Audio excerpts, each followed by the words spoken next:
Bien, bueno, hoy vamos a tratar el comienzo del apartado 3 del libro Marxismo y Teoría de la Personalidad, que se refiere en este caso, este apartado, al objeto de la psicología de la personalidad, que va de las páginas 161 a 197.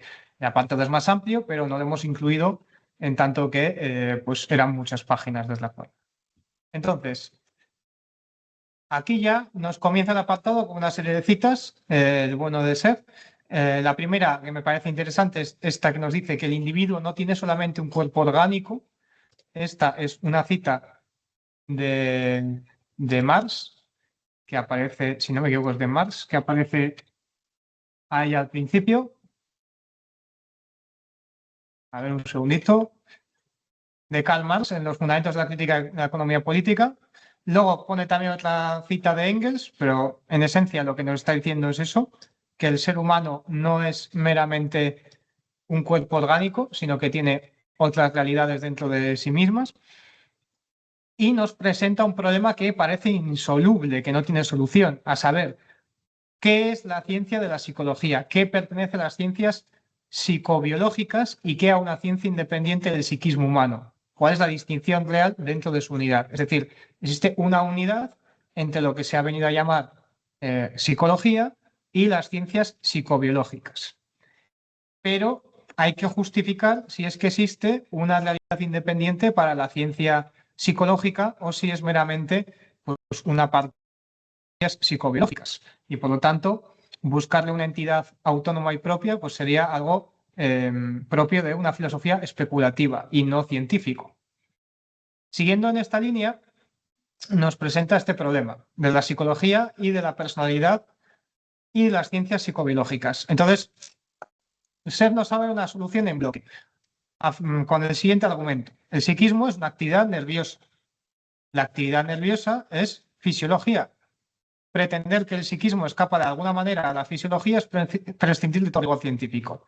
A saber, lo que se denomina la persona, el psiquismo, etcétera, será y existe dentro de lo que es la actividad nerviosa. La actividad nerviosa es una función de nuestro cerebro y parte de nuestro cuerpo orgánico, es decir, es algo fisiológico. Si queremos buscar un psiquismo que esté fuera de esta fisiología, o que exista independientemente de esta fisiología, pues estaremos abandonando todo rigor científico, nos dice Ser. Entonces, nos plantea una cita de Pavlov, que como yo creo que vamos bien de tiempo, la voy a leer porque no es muy larga.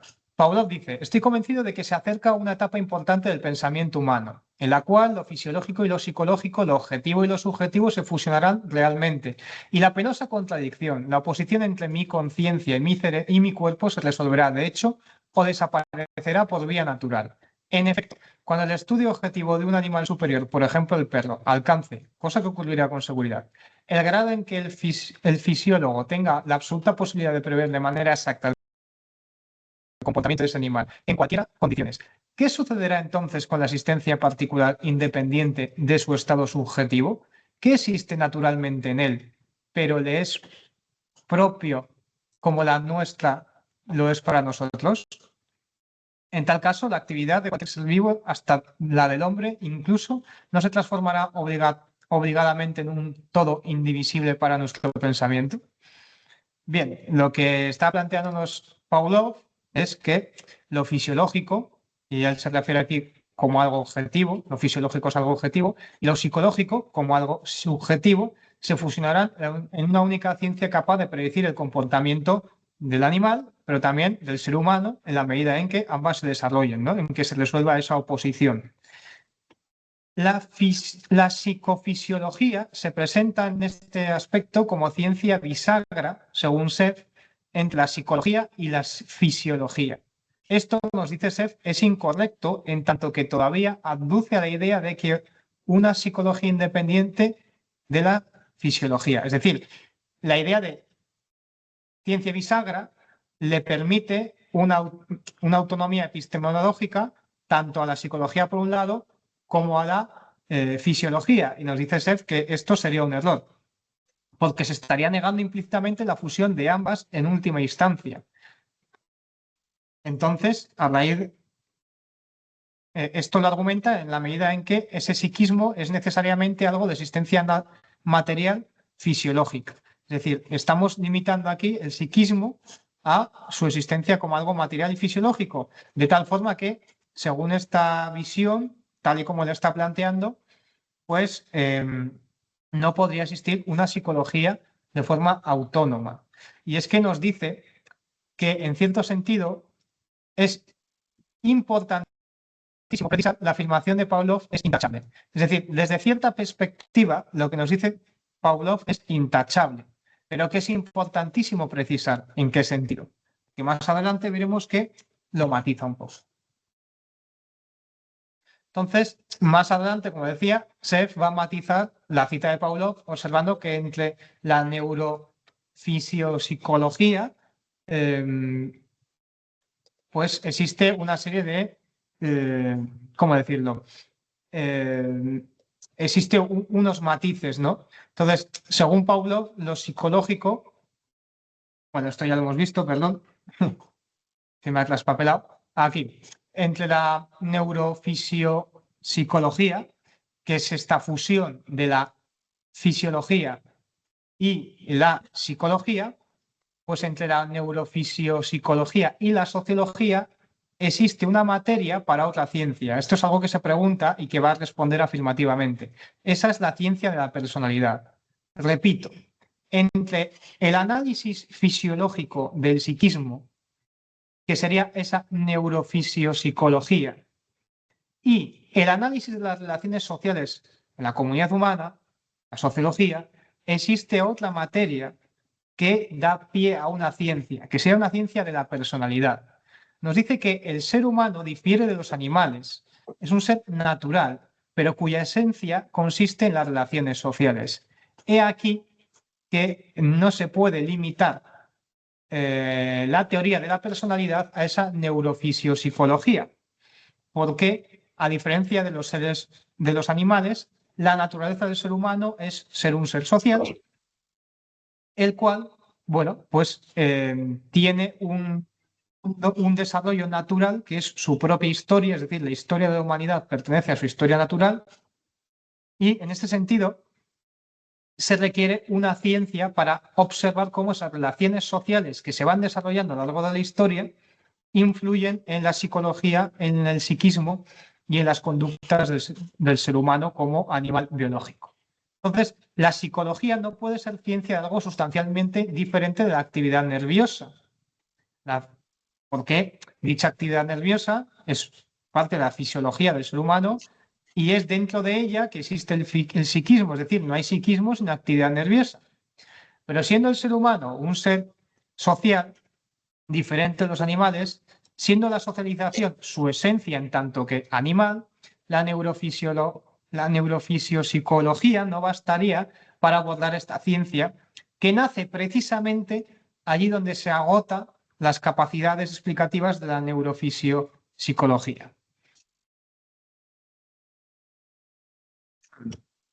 Continuamos con este apartado de las relaciones naturales y las relaciones sociales entre las conductas. Entonces nos dice Seff, ahí en la página 167, ¿qué puede ser entonces una esencia que en ningún grado es una cosa? Una relación, nos dice. En esta sencilla afirmación reside todo el secreto de una psicología de la personalidad realmente diferenciada de las ciencias psicobiológicas y capaz de llegar a la edad adulta, vale decir, de tomar ante todo conciencia exacta de la naturaleza de su objeto. La misión de la ciencia de la personalidad no consiste en serlo de ninguna cosa por separado, sino de relaciones. Es decir, la esencia de esta ciencia de la personalidad no está en una cosa que podría ser una cosa material como el sistema nervioso o, por ejemplo, el funcionamiento del cerebro y cómo reacciona ante diferentes estímulos, sino que su ciencia se refiere a relaciones sociales, es decir, a algo que realmente es objetivo, en tanto que esas relaciones sociales existen independientemente de nuestro individuo, pero que se refieren a esa esfera de la sociedad que pues es un tanto más, vamos a decir, subjetiva, perteneciente a un desarrollo histórico, etc. Es decir, la esencia de la ciencia de personalidad es las relaciones sociales. Y claro, estas relaciones sociales no son una cosa, sino que son pues un vínculo que se establece en la comunidad humana, ¿no? Y que es algo cambiante a lo largo de la historia. Aquí tenemos desde el comienzo el ejemplo de un hecho de naturaleza particular que se presenta en toda la economía y que ha causado una perniciosa confusión en la cabeza de los economistas burgueses. La economía no se refiere a cosas, sino a relaciones entre personas y, en última instancia, entre clases, las cuales se hallan siempre ligadas a cosas y aparecen como cosas. Esta es una cita que aparece en la página 168 de Engels, que da pie a algo que va a hacer Seth en estas páginas de forma continua y que ya venía haciendo previamente, y es establecer vínculos, paralelismos entre cómo Marx y Engels se han expresado a lo largo de su obra y cómo él va a expresarse a la hora de presentar esta teoría de la personalidad. Entonces, aquí nos señala como para Marx y Engels, en concreto estas citas de Engels, pero su pensamiento iba al unísono en este aspecto, la economía no se va a referir a cosas. Y más adelante lo reiterará Seth. La economía no se refiere, por ejemplo, a la tecnología empleada por los medios de producción. Se ha inventado una nueva máquina que permite pues, producir nanochips pues, más pequeños, ¿no? Entonces, eso no es a lo que se refiere la economía. La economía se refiere a las relaciones sociales que se establecen entre los productores. Es decir, a las relaciones sociales que en última instancia se establecen entre clases. Y aquí se pues, traza ese paralelismo, nos dice que la ciencia de la personalidad no se va a referir, por lo tanto, a el psiquismo en su aspecto fisiológico, aunque esté vinculado a este, sino que se va a referir a las relaciones sociales en tanto que afectan a las conductas y ese psiquismo. Siendo ciencia de un ser cuya esencia es el conjunto de relaciones sociales, la psicología de la personalidad no tiene por objeto ocuparse de las conductas psíquicas, lo cual incumbe a la neurofisiopsicología, sino de las relaciones que están en su base en la vida concreta de la personalidad, relaciones en última instancia sociales, pero que se hallan siempre ligadas a conductas y aparecen como conductas. Esto, bueno, esta parte justo de se hallan siempre ligadas a conductas y aparecen como conductas, pues recuerda mucho a una cita que creo que también aparece aquí en estas páginas de Marx y Engels, en las cuales, pues bueno, eh, estas relaciones sociales de producción están ligadas a cosas y esas propias relaciones de producción aparecen como cosas, ¿no? Pues aquí se hallan siempre ligadas las relaciones sociales a conductas y se presentan las mismas como conductas. En la psicología, en general, se considera al medio social como un condicionante de las conductas, pero no como su base. Las conductas se presentan como autónomas, portadoras en sí mismas de su esencia de actividad nerviosa. Es decir, Sev nos está señalando cómo las relaciones sociales deben ser la base explicativa de las conductas en un momento histórico dado. Es decir, más adelante ahondará en este punto, pero dada la producción capitalista, siendo el trabajo el fundamento de la sociedad humana, este influye enormemente en el desarrollo de las conductas y las relaciones sociales. Con un modo de producción específico tenemos unas relaciones sociales específicas y, en consecuencia, estas sirven de base para el desarrollo de diferentes conductas. Si, como ha hecho la psicología en general, se observa el medio social como un condicionante de las conductas, pero se trata las conductas como algo propio de la naturaleza humana, estas conductas van a aparecer como autónomas y que portan en sí mismas la esencia de su actividad nerviosa. Y van a quedar desvinculadas precisamente de esa base de relaciones sociales entendida en su desarrollo histórico y como algo cambiante. Se va a poner en última instancia el foco en las conductas de una naturaleza humana abstracta. Y estas conductas van a aparecer como autónomas. Esto lo que hace es mistificar y alejarse del rigor científico, puesto que lo que se consideraría científico sería precisamente observar la parte fisiológica de las conductas y cómo esas conductas están al mismo tiempo influidas por una base material que es el trabajo y que ese trabajo se determina bajo unas relaciones de producción específicas en un momento dado. Entonces, debemos, como hace Seth, centrarnos en las relaciones de producción específicas de ese momento histórico para observar posteriormente y en relación con la fisiología cómo se desarrollan estas conductas sociales y cómo ellas, esas conductas sociales, configuran una teoría de la personalidad, una personalidad. Las relaciones sociales no son ya el medio que condiciona externamente relaciones nerviosas entre las conductas, sino la base de otra clase de relaciones entre las conductas, no fisiológicas y constitutivas de las bases de la personalidad en su acepción histórico-social. Página 169 de nuestro texto. En la psicología, bueno, esto ya se ha visto, y cabe reseñar también en la misma página esta cita: los hombres se producen a sí mismos. Es decir, es importante recordar este aspecto por el cual son las relaciones de producción las que determinan a los hombres, pero las relaciones de producción son realizadas por los propios hombres. El ser humano es protagonista de su historia, a pesar de que al mismo tiempo es producto de su historia. Es una relación bidireccional. Una relación bidireccional que está en buena medida determinada o fundamentalmente determinada por el desarrollo de las fuerzas productivas. Todo esto es algo que hemos visto en apartados anteriores de este libro y en los que Seth ha ido incidiendo, pero no quería dejar pasar la importancia de esta idea de que los hombres se producen a sí mismos. Bien, Seth va a explicar cómo Marx resuelve una tautología de la economía política que afectaba pues, a la teoría del valor de la fuerza de trabajo.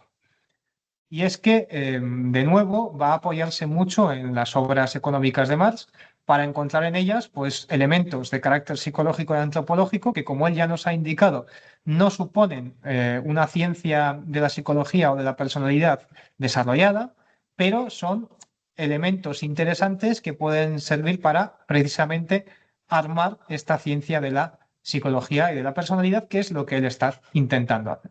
Entonces, pues va a explicar esta tautología que resuelve Marx y que voy a intentar resumir, que vendría a ser lo que algunos ya conocéis perfectamente, y es que en la economía política el valor de la fuerza de trabajo aparecía explicado como el salario, el cual representa las horas de trabajo desempeñado. Esto es, el valor de trabajo se mide y cuantifica por sí mismo, por su propia sustancia. El valor de 8 horas de trabajo equivale a 8 horas de trabajo. Esto no es una explicación suficiente del salario, es tautológico. No nos lleva a ningún sitio decir que 8 horas de trabajo equivale a 8 horas de trabajo. Claro, el problema aquí reside en que tratamos al salario desde su apariencia burguesa, a saber, el salario que percibe el obrero es el valor de su trabajo. Y por lo tanto, la ganancia sería algo misterioso que se debe a precisamente el capital o a las capacidades del capitalista. Más nos va a esclarecer que esto no es así. El trabajo no pertenece al obrero, sino al capitalista. El trabajo es precisamente la fuente de valor, pero aquello que se vende no es dicho trabajo, sino la capacidad de trabajar, la fuerza de trabajo. Esta fuerza de trabajo está constituida por mercancías que permiten su reproducción ampliada y, consecuentemente, que su valor equivale a las mercancías que constituyen esa reproducción de la fuerza del trabajo y no al trabajo realizado como tal. Es decir, Marx diferencia entre el trabajo que realiza el obrero, el cual pertenece al capitalista, y la capacidad de trabajo, que es la mercancía que pertenece al obrero y que el obrero vende. Entonces, esta diferencia, que a priori puede parecer una mera cuestión terminológica, no lo es.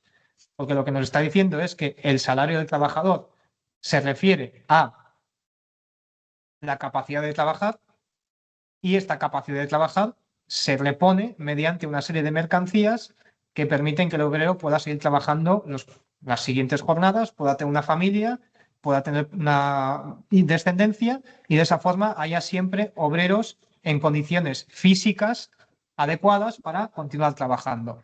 Entonces, el salario del obrero es el conjunto de mercancías que le permiten reponer las fuerzas que ha gastado en el trabajo. El salario del obrero no es, por lo tanto, el valor del trabajo que ha realizado en la fábrica o en su puesto de trabajo. El valor del producto de su trabajo pertenece al capitalista. El obrero vende su mercancía, que es su capacidad de trabajo, no su trabajo.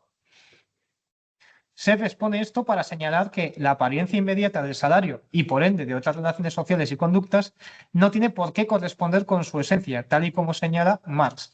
La forma salario y fuerza de trabajo es una mistificación que vuelve invisible la verdadera relación entre capital y trabajo, la extracción de plusvalía.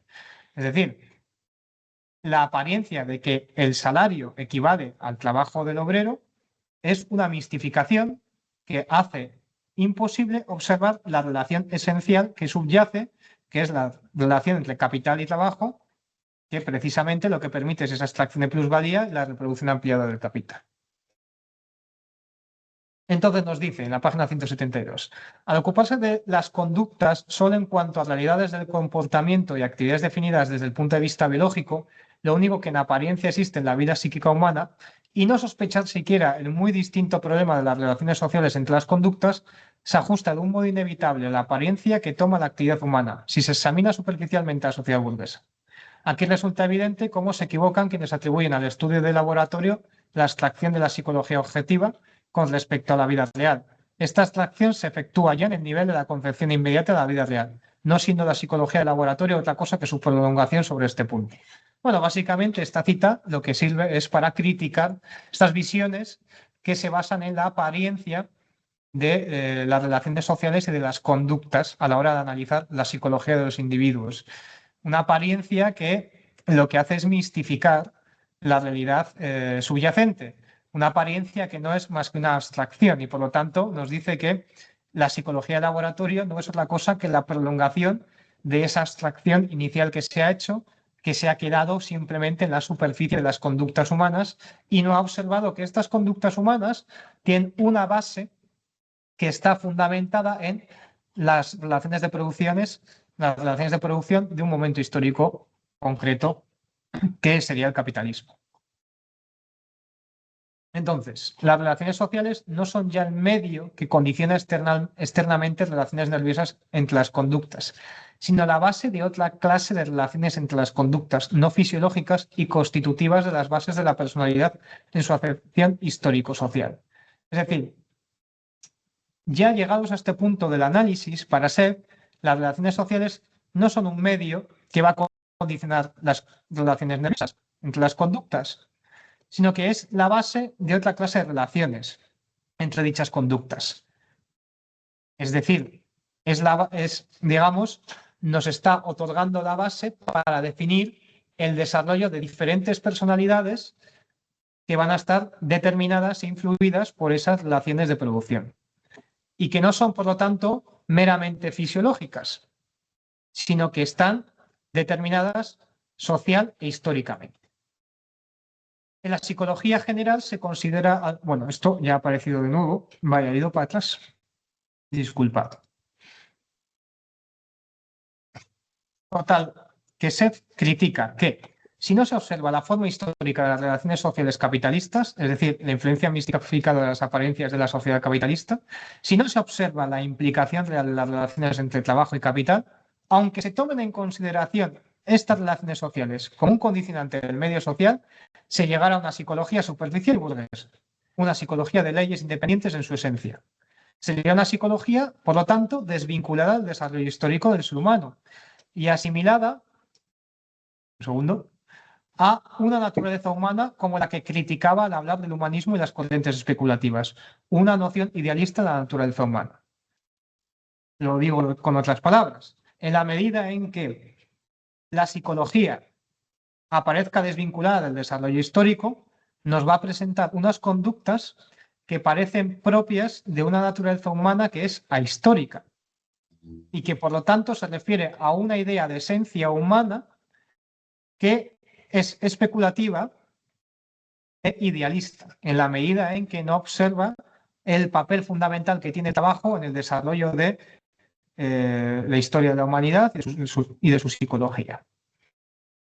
En resumen, no basta con tomar en consideración el medio social en el análisis psicológico, sino precisamente cómo ese medio social está creado por unas relaciones sociales de producción que a su vez genera una forma y apariencia concreta de las cosas, la cual mistifica la realidad e influye en el desarrollo de las conductas psicológicas.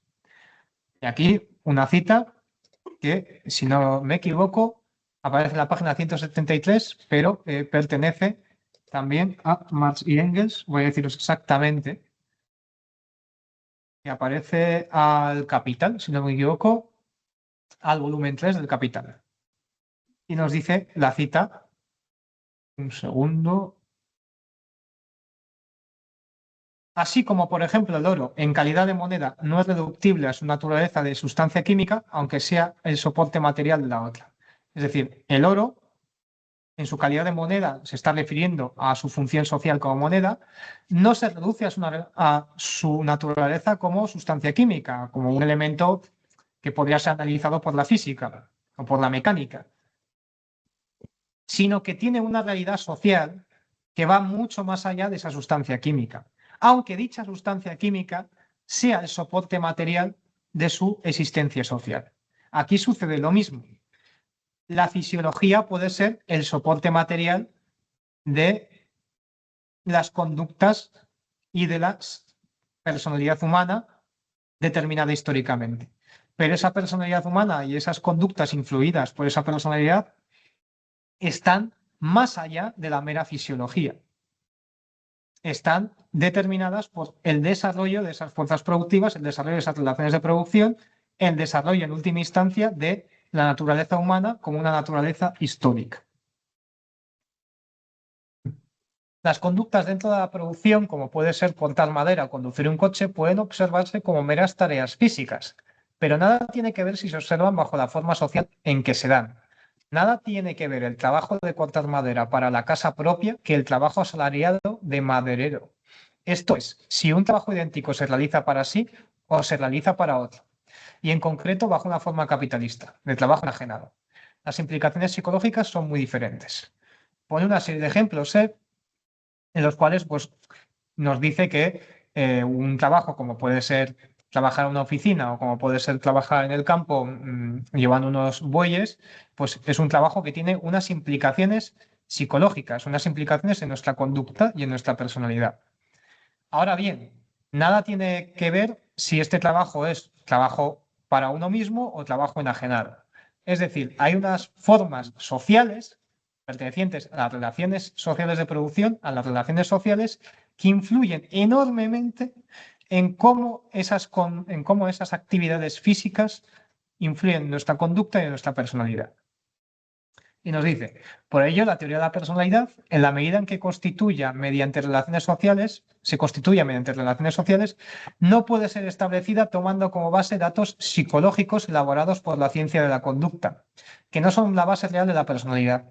Hay que invertir la relación hasta ahora admitida. Estas relaciones sociales son las que, a partir de la vida real de la personalidad histórico-social, proporcionan la base de toda clase de relaciones, de las cuales la ciencia de la conducta solo encuentra en su campo la proyección, enigmática en sí misma. Bueno, continuamos. Aquí se va a poner el ejemplo que tiene, en mi opinión, un carácter epistemológico, bueno, que es el del puzzle. Nos dice que un puzzle, al ser completado, nos otorga una imagen, ¿no? Imaginemos el típico juego infantil de un puzzle que cuando tú pones todas las piezas te aparece una imagen como puede ser un caballo sobre un campo. Bien, pues cada una de las piezas la podemos ir armando conforme las formas que tienen sus extremos y viendo cómo encajan. Y viendo si encajan además adicionalmente la una con la otra, pues los colores, las líneas, etcétera. Entonces, por un lado tenemos la estructura de estas piezas y cómo encaja dicha estructura. Y por otro lado, la imagen completa que nos da el puzzle una vez completado. La imagen es en realidad el fin de dicho puzzle y no puede ser deducida de cómo encajan las piezas, aunque sea encajando las piezas según su forma como se va originando la imagen. Se advierte hasta qué punto sería absurdo tratar de explicar la estructura de la imagen de acuerdo con los términos del recorte de los trozos. Este último es el soporte de aquella, pero la estructura no es en modo alguno el reflejo del recorte. Muy al contrario, la imagen es lo primero bajo todo concepto y su configuración, que por sí misma no tiene ninguna relación lógica con el recorte de rompecabezas en trozos, es en la práctica la configuración piloto para una parte esencial del armado de aquellos. Bueno, pues este ejemplo nos viene bien a la hora de observar, por ejemplo, cómo se relaciona la teoría de la personalidad con las realidades psicobiológicas, ¿no? La realidad psicobiológica puede ser la estructura que sirve a la imagen, pero la imagen, las relaciones sociales que configuran la personalidad, está mucho más allá de los términos del recorte de los trozos, es decir, de las explicaciones que nos puede dar la fisiología del psiquismo. El funcionamiento del cerebro, de la actividad nerviosa y demás, no explican satisfactoriamente la formación de una personalidad que, como hemos visto, va a estar influida por esas relaciones sociales y fundamentalmente por las relaciones sociales de producción.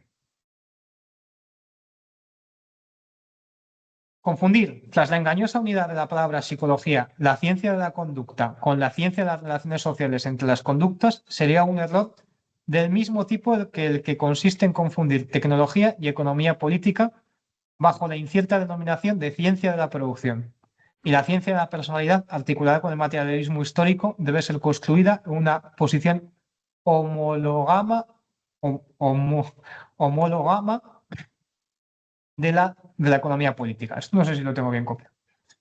Bien, como decía anteriormente, pues establece muchas relaciones entre la economía política de Marx y Engels y su teoría de la personalidad, y aquí aparece algo que a cualquier economista pues, le puede sonar común, y es que muchas veces parece que la economía, la ciencia económica, es meramente una serie de funciones de ecuaciones entre recursos, factores productivos y demás, obviando enteramente el carácter sociopolítico que tienen las relaciones de producción. Pues aquí esa confusión también se produce en el ámbito de la psicología. Bien, la personalidad como sistema vivo de las relaciones sociales entre las conductas, ¿no? Este sería el siguiente apartado. Y en él, pues, se va a analizar a diferentes casos más específicos, basándose en la obra de Marx y Engels. También va a citar a Lenin y nos va a analizar pues, al obrero, al capitalista, va a hablar un poco del amor, la pareja, etcétera. Tengo que decir que ya aquí estas páginas pues no he tenido el tiempo y la capacidad de condensarlas adecuadamente en un PowerPoint, así que es muy posible que cosas queden en el tintero.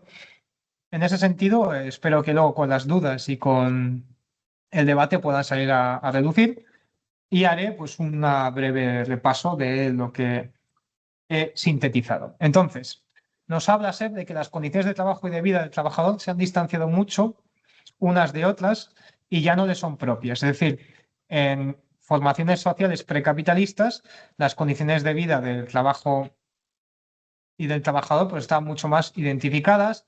El trabajador era dueño de sus medios de producción, no había una división del trabajo tan desarrollada y por lo tanto las tareas y la complejidad de las tareas eran otra. Y también, esto es muy relevante, el consumo del obrero está determinado por la producción. El obrero está obligado a hacer de su consumo individual un simple incidente del proceso de producción.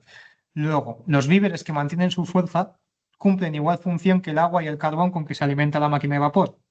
Solo le sirven para producir. O sea que su consumo individual se confunde con su consumo productivo. Pone una serie de ejemplos como este, por los cuales observamos que la alienación del trabajador llega a muchísimos ámbitos de su vida y el trabajador en muchísimas ocasiones aparece meramente como un instrumento más de la producción capitalista, ¿no? Aparece no como persona, sino como capital variable. El obrero, por lo tanto, su consumo está determinado por su salario. Consumirá lo que le dé para consumir su salario. No va a vivir en un chalet de 3 plantas con 100 metros cuadrados de jardín porque no puede pagarse esa hipoteca. No va a comer todas las noches pulpo, caviar y jamón serrano porque básicamente su salario no le permite adquirir esos productos de forma habitual. Su consumo va a estar muy determinado por las relaciones de producción. Que su consumo esté determinado por las relaciones de producción va a suponer pues, muchas cosas y muchas de ellas van a afectar a su desarrollo psicológico y al desarrollo de sus capacidades como ser humano. Es decir, el capitalismo impone límites al desarrollo de los individuos como seres humanos, al igual que pone límites al desarrollo de las fuerzas productivas. Todo es algo que va a desarrollar en algunas de las páginas y que podemos ejemplificar, por ejemplo, en el ocio de los trabajadores. es mucho más asequible para un trabajador pagar la cuota de suscripción de Netflix que acudir habitualmente al teatro o al cine, que tiene unos precios bastante más elevados, con el coste de que las mercancías que puede consumir el obrero en una plataforma de streaming, como puede ser Netflix o muchas otras, son el contenido es una calidad y de un consumo específicos que podríamos hablar que son de menor calidad. Entonces, pues son una serie de ejemplos de cómo las relaciones sociales de producción, el hecho de pertenecer a una clase y ser un obrero, influye enormemente en el desarrollo de la psicología y de las capacidades humanas. Resulta de ello que los trabajadores no son dueños del desarrollo de dichas facultades, suyas, de su propia evolución como personalidades, al menos en la medida en que su actividad se ejerza a título de trabajo asalariado. Por lo tanto, su fuerza de trabajo y, en consecuencia, su personalidad viviente no puede manifestarse espontáneamente en función de sus capacidades, aspiraciones y necesidades. No puede ser una libre manifestación de sí, sino que debe ser vendida al capitalista. El trabajador se vende al capitalista, el trabajador otorga su tiempo al capitalista y queda determinado por el salario en el trabajo mismo, en el puesto de trabajo, queda determinado por las órdenes del capitalista y no es capaz, por lo tanto, de desarrollar sus facultades libremente, sino que está estrechamente limitado por las condiciones de trabajo que le impone la producción capitalista y, en concreto, su patrón. Esta cita era de SEP, página 181. Las siguientes son de Marx y Engels, de Marx, para ser más exactos. Toda producción es objetivación del individuo, es decir, todo trabajo que realiza el individuo es una forma por la cual el individuo objetiva en un producto, en un objeto, su persona, pero en el dinero, valor de cambio, la objetivación del individuo no se efectúa en función de su naturaleza, sino en condiciones, relaciones sociales exteriores a él. Es decir, cuando el trabajo del individuo, del obrero, se le devuelve o se le intercambia por dinero, para él esta objetivación no se efectúa en función de la naturaleza del individuo y de la naturaleza de su trabajo, sino en función de unas condiciones sociales que son exteriores a él, que le vienen impuestas. No tiene nada que ver que yo sea un granjero que tengo que pagar tributos a un señor feudal y que por lo tanto tengo una tierra de la cual extraigo productos para mi propio consumo y puedo tener un excedente que me puede servir para efectuar un trueque o pagar estos tipos impositivos, estos tributos, no tiene nada que ver que yo produzca con mi trabajo objetos que son directamente, que entran directamente en mi consumo, a que yo me vea obligado a trabajar por dinero y al mismo tiempo me vea obligado a acudir a un supermercado para obtener los medios de subsistencia, alimentos, productos de higiene, etcétera, para poder reproducir mi vida. Por lo tanto, nuestras vidas en el capitalismo, a diferencia de épocas precapitalistas, están estrechamente determinadas y mediatizadas por el dinero, que es una relación social que se desarrolla completamente en el capitalismo y que tiene unas implicaciones psicológicas pues, fundamentales, ¿no?, que Marx desarrolla en buena medida en el capítulo del fetichismo de la mercancía en el capital. La manifestación de la vida, la actividad vital, aparece como simple medio, el fenómeno disociado de esta actividad como finalidad. Entonces, el ocio y otro tipo de actividades que pueden servir para desarrollar nuestra personalidad, nuestra psicología y nuestras facultades, tanto físicas como psicológicas o mentales, es un fenómeno y no es una finalidad. La finalidad aparece o sigue siendo el trabajo. Es decir, en favor del capitalismo se ha sacrificado nuestras vidas para que la máquina pueda seguir absorbiendo plus trabajo con independencia de cómo ello afecte a nuestro desarrollo como individuos. La actividad concreta se encuentra por completo sometida a las exigencias de la actividad abstracta, que la satisfacción de las necesidades se presenta en tanto coincida con la reproducción de la fuerza de trabajo como la base natural y el elemento motor de la personalidad. Todo es de SEP y nos dice también sobre este esquema que presentaba en las primeras páginas de la psicología de su época, El esquema general de la conducta aparece bajo la forma del ciclo necesidad-actividad-necesidad, lo cual implica una concepción homeostática, reproducción simple de la personalidad. Y bueno, vendría a desechar un poco este esquema. Bien, también nos va a hablar de cómo, porque ha puesto múltiples ejemplos de cómo las relaciones sociales de producción afectan a la determinación de las conductas y la personalidad del obrero. Pero también esto afecta al capitalista, que su psicología y su actividad van a verse determinadas por su clase. Por un lado, el capitalista va a enfrentar el dilema entre ahorrar o gastar en lujo. El ahorro le permite cumplir su función social de una reproducción ampliada de su capital. Es decir, esto lo analiza Marx, si no recuerdo mal, en el Capital, por el cual pues, existe una conciencia ahorrativa que va a imponer la sociedad capitalista, en la cual se ensalza el ahorro como un fundamento importante de la producción capitalista y de la generación de riqueza, porque ese ahorro en lo que se traduce es en inversión, es decir, en una reproducción ampliada del capital, en adquirir nuevos medios de producción, tanto capital constante como capital variable. Y luego, por otra parte, nos señala Seth que el lujo va a aparecer también como un requisito de la personificación y de la representación del capital. Es decir, dadas ciertas circunstancias, el lujo va a aparecer como algo que viene asociado a la figura social del capitalista y que le da cierta legitimación. Si un capitalista aparece vestido con ropas mediocres y tiene una mala pinta, pues seguramente en su sociedad burguesa, en la alta sociedad, pues será desechado como una persona poco grata, ¿no? Entonces, a la hora de tomarle como una persona seria, una persona de bien, pues va a aparecer, va a verse influido, ¿no? Precisamente a darse al lujo, ¿no? El lujo le es propio por ser un representante del capital. Como representante del capital, debe vestir bien, comer bien, tener unos modales propios de la alta sociedad, etcétera. Podríamos hablar, por ejemplo, del fenómeno de los nuevos ricos, que en las épocas iniciales del capitalismo, pues pretendían, ¿no?, adquirir el estatus social de la aristocracia y en ese sentido, pues pretendían también reproducir algunas de las costumbres, actividades y estética que tenían los nobles que les precedían como clases dominantes. También nos va a hablar en estas páginas finales de las relaciones sociales de pareja y la familia en su realidad esencial. O sea, se trata, por lo tanto, de estudiar las relaciones de la pareja y la familia en su realidad esencial.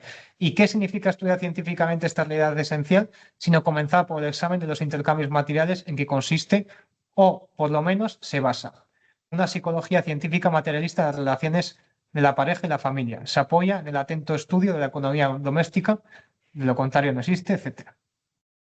Lo que nos dice aquí es que a la hora de analizar, bueno, hay que decir que, claro, el SEF escribe este texto en una época que, bueno, pues nos chocaría o no encajaría muy bien para algunos activistas algunas de las cosas que dice, porque cuando habla de la pareja siempre está hablando de relaciones heterosexuales, por ejemplo, y algunas de las formulaciones que hace, pues a alguien le pueden chocar. Yo creo que nosotros, pues ya sabemos un poco el contexto en que se escribe esto y a qué se refiere y por qué lo hace así, ¿no? Porque son las relaciones que son más comunes y esto es una simplificación. Evidentemente, para cada matiz, pues existiría unos análisis más particulares.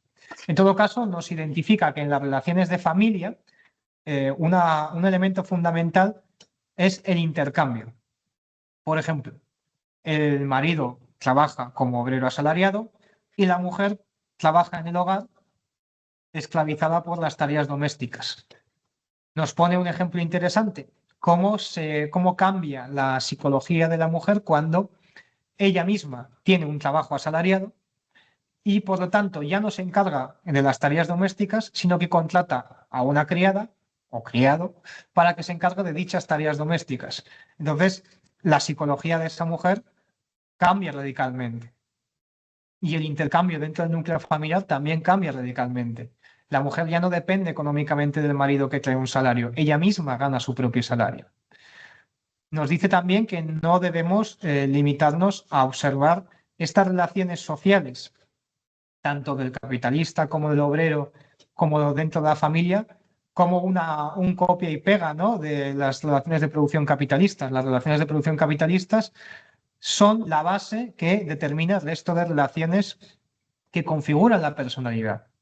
Pero la familia, incluso la burguesa, no es una sociedad capitalista en miniatura, aunque sea fundamental precisamente estas relaciones de intercambio dentro de la familia, que a su vez están determinadas por las relaciones de producción capitalistas. Entonces, veo que aquí me he dejado una diapositiva, no importa.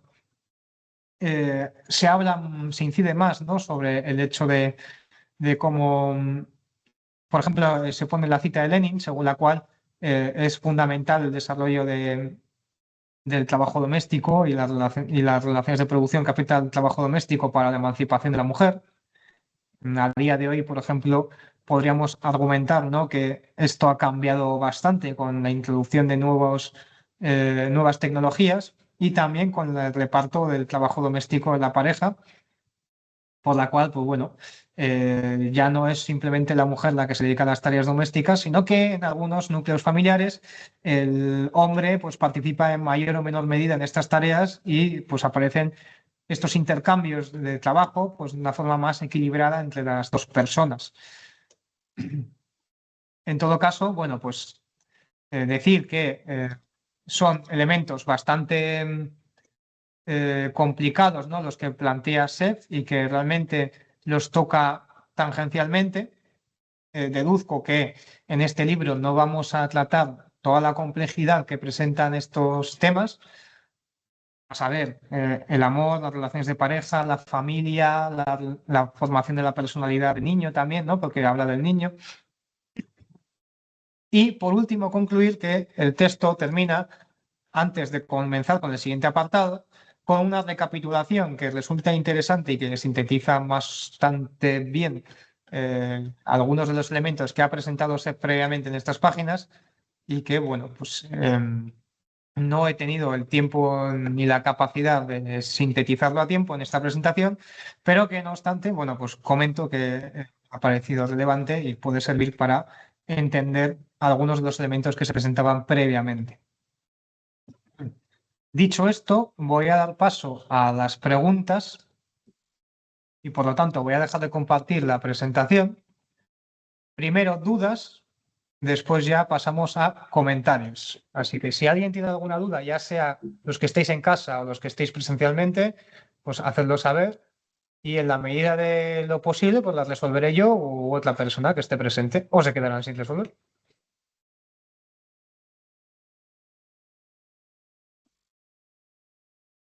Entonces, dudas. Si alguien tiene alguna duda desde casa, que levante la mano, es decir, para los que participan online. Y si no, pues los que estéis presencialmente también alzad la mano, que os veo más o menos desde aquí. Y si veo que no hay ninguna duda, pues pasamos a los comentarios directamente.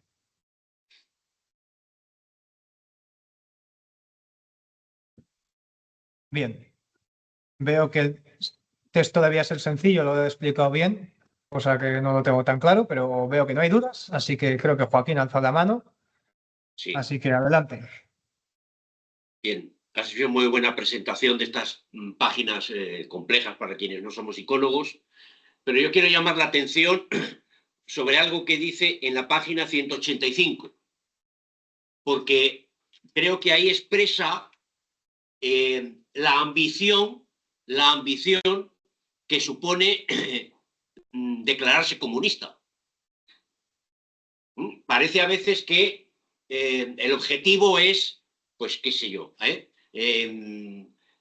socializar los medios de producción, electrificar y construir los soviets, y a partir de ahí, pues ir avanzando hacia atrás, como avanzó, por ejemplo, China, con el gran salto hacia adelante que fue hacia atrás, en fin, revoluciones culturales y cosas así. Pero la cosa va mucho más allá. El objetivo, y de ahí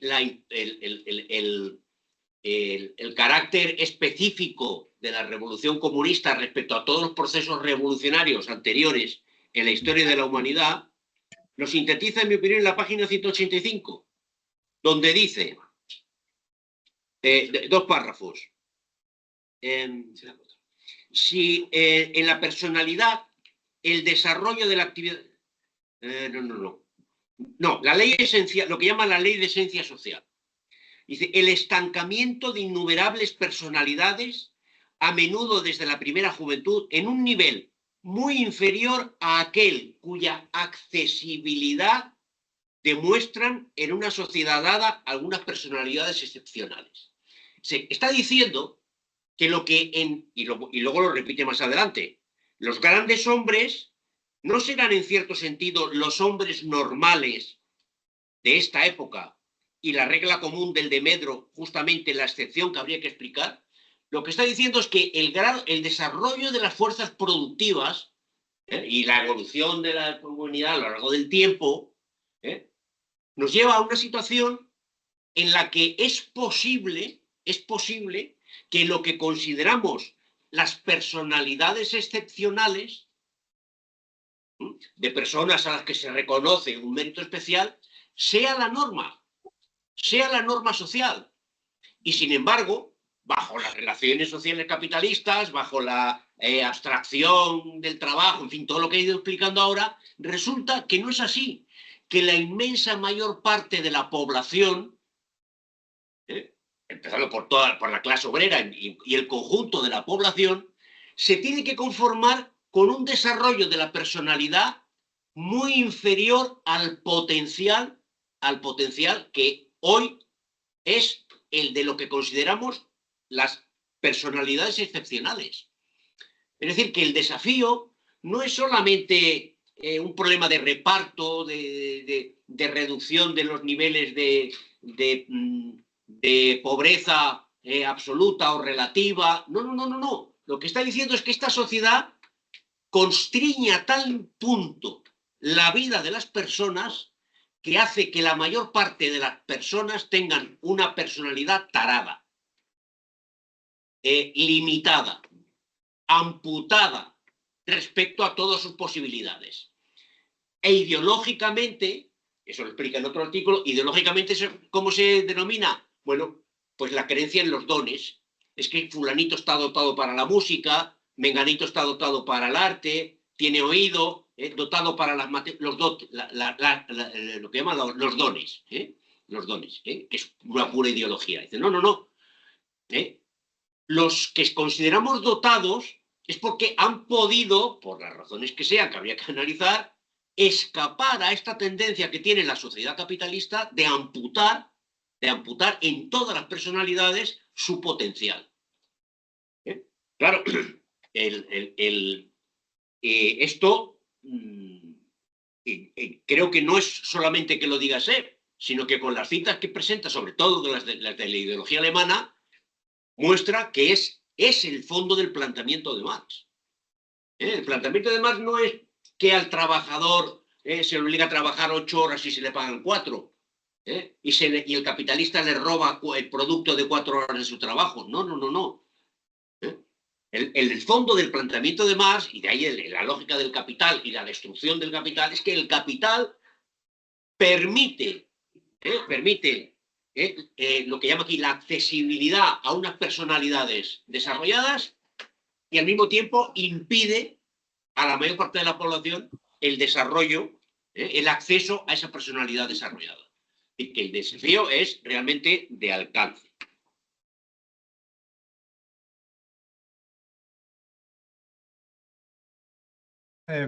Bueno, esto es una de las múltiples cosas que se me ha quedado en el tintero en la presentación y que pues, es bastante interesante.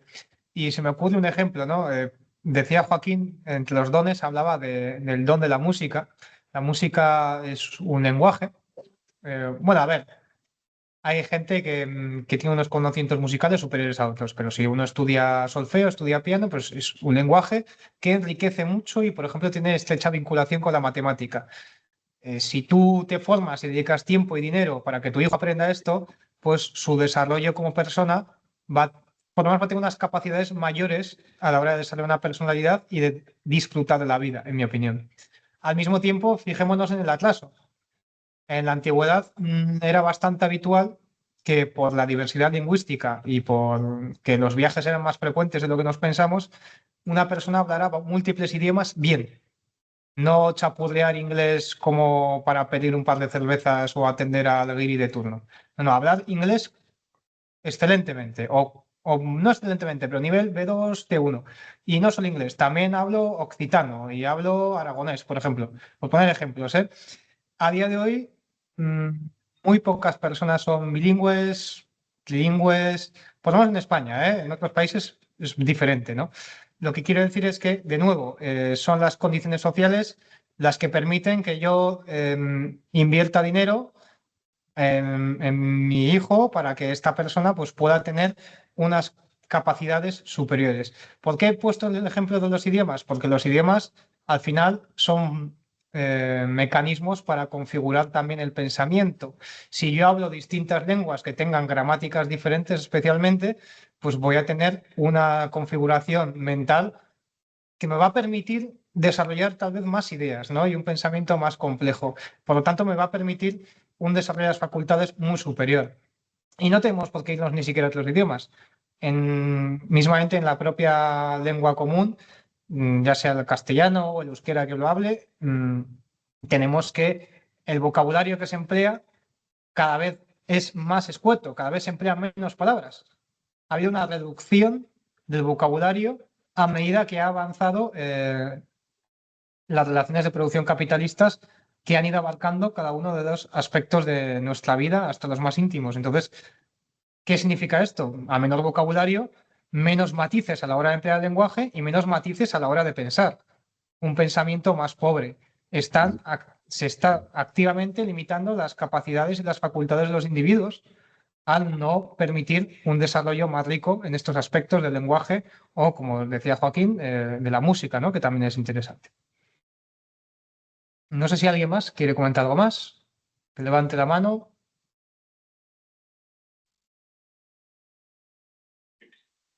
Sí, adelante. A ver, ¿me oyes bien? Mm. ¿Escuchas bien, no? Te escucho bien ahora mismo, sí.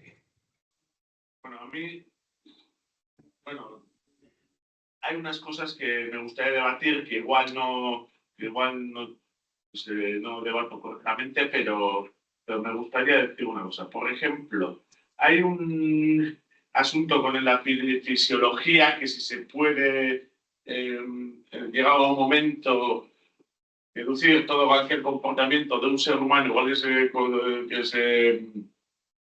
se deduce de un perro. Esto a mí me llama la atención con lo que vamos a debatir mañana. Igual vais a decir que lo de mañana es cosa de mañana, pero Ilienkov,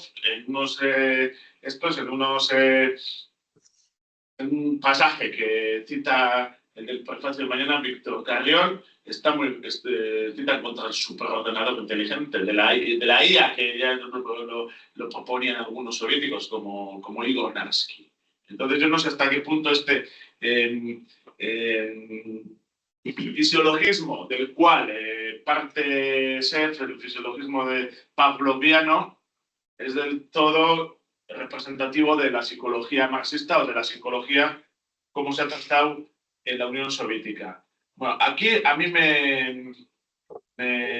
bueno, entre las páginas 164 y 165 hay una cita un poco extraña, aunque yo creo que la culpa no es de Ser, sino del traductor al castellano, que dice que ahora mismo se habla de la psicofisiología como que en Francia se están fusionando los dos términos, pero y se habla de la psicofisiología como un término que habla de, digamos, como un término fronterizo entre los dos campos y que no está funcionando los dos campos de la psique humana, la fisiología y la psicología, sino como viendo desde la separación de los dos campos como si fuese la frontera entre el río y el mar, ¿no? Que tampoco se puede, no, entre el río y el mar, perdón, entre la playa y el mar, que no se puede determinar físicamente en una raya porque hay regiones costeras que no son tierra ni mar exactamente y que fluyen.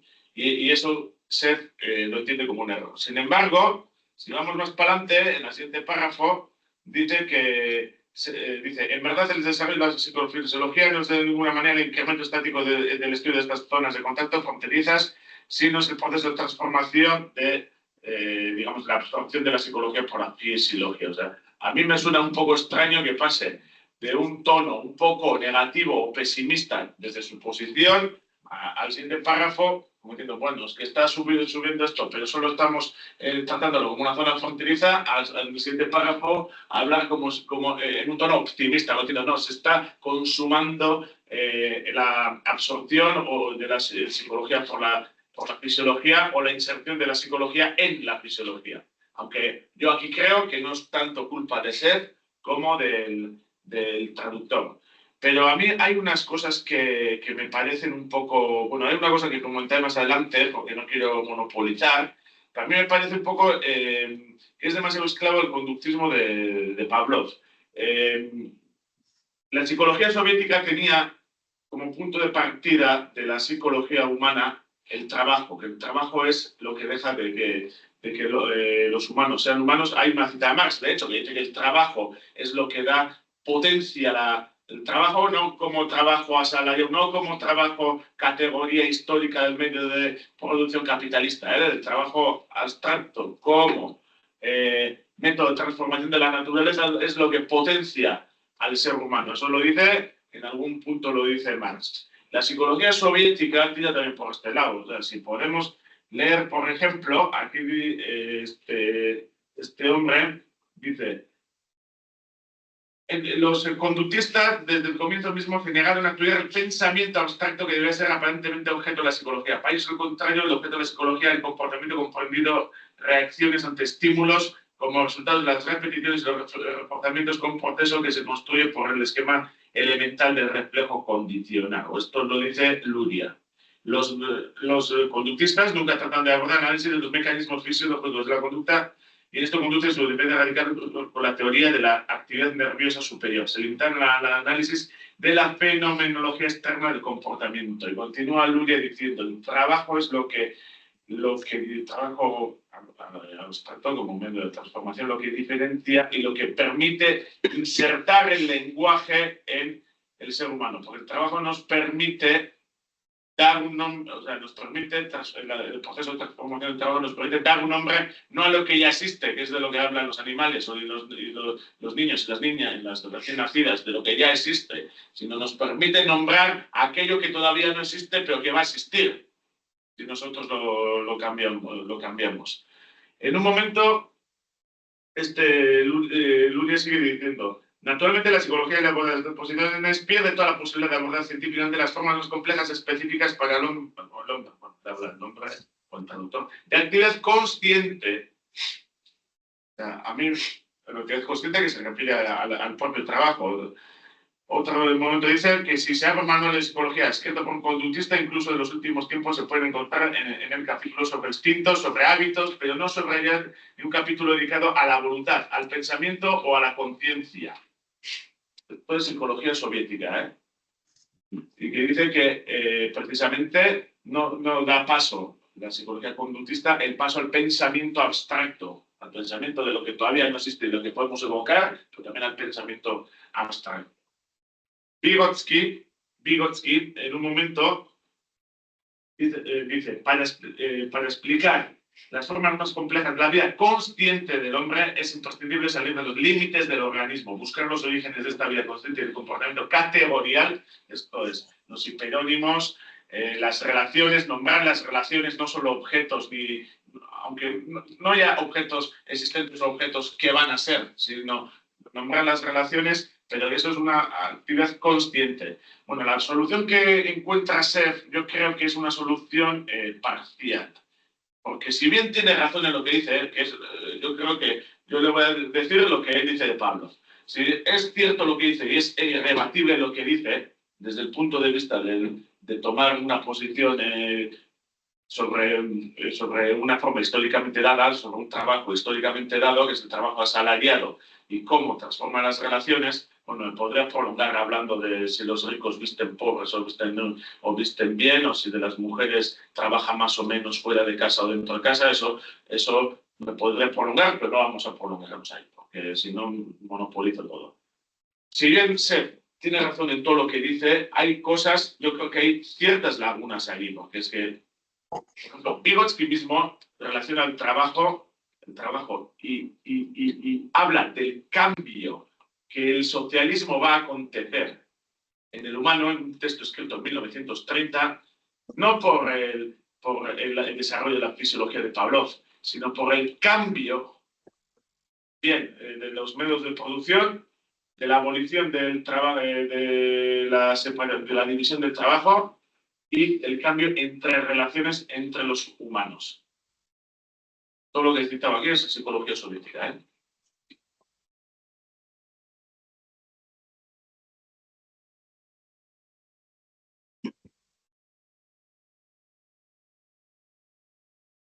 Bueno, una acotación a eso, siempre es muy breve. La nota 4, en la página 166, a pie de página, Sí. donde habla de un manual de los grandes textos de la psicología moderna, critica a un psicólogo francés, Louis Millet, muy famoso, que precisamente no habla para nada de la escuela soviética iniciada por Vygotsky o de los filósofos franceses como Wallon, Polcher, Janet, que van en esta misma línea.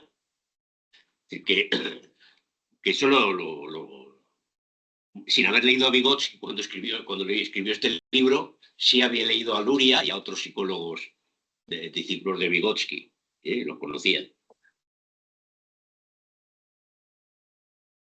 Vale, a ver, yo, bueno, por un lado estoy de acuerdo con lo que ha comentado Joaquín antes y creo que Marx encima es bastante categórico al plantear, por ejemplo, la idea de que el desarrollo de las fuerzas productivas en el fondo es el desarrollo del ser humano en sí mismo también y que como la limitación a las fuerzas productivas implica necesariamente una limitación del ser humano, por tanto la liberación comunista apunta hacia allí precisamente, ¿no? Cuando se habla de desarrollo de las fuerzas productivas en el comunismo, se tiene que hablar de esto, se tiene que hablar de la multiplicidad, de la diversidad de funciones que el ser humano tiene, ¿no?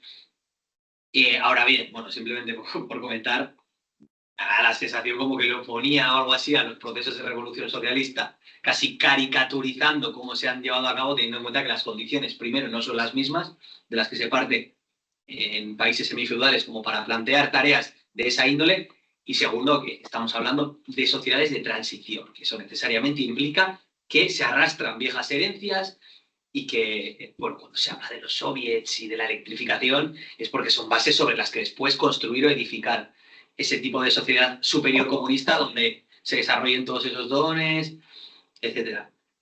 Entonces, bueno, sin más, pero me da la sensación como que se oponía. Y yo entiendo que sí que hay gente que ha entendido el desarrollo de las fuerzas productivas como una especie de desarrollo puramente técnico que no tiene nada que ver con el ser humano, que sirve como otros fines, cuando realmente, cuando se habla de desarrollo de las fuerzas productivas, es efectivamente el desarrollo de todas las capacidades humanas, que es lo que dice en una cita de los Solzhenitsyn, ¿no? Las capacidades humanas, básicamente. Entonces, bueno, sí que me ha parecido muy interesante eso que comentaba.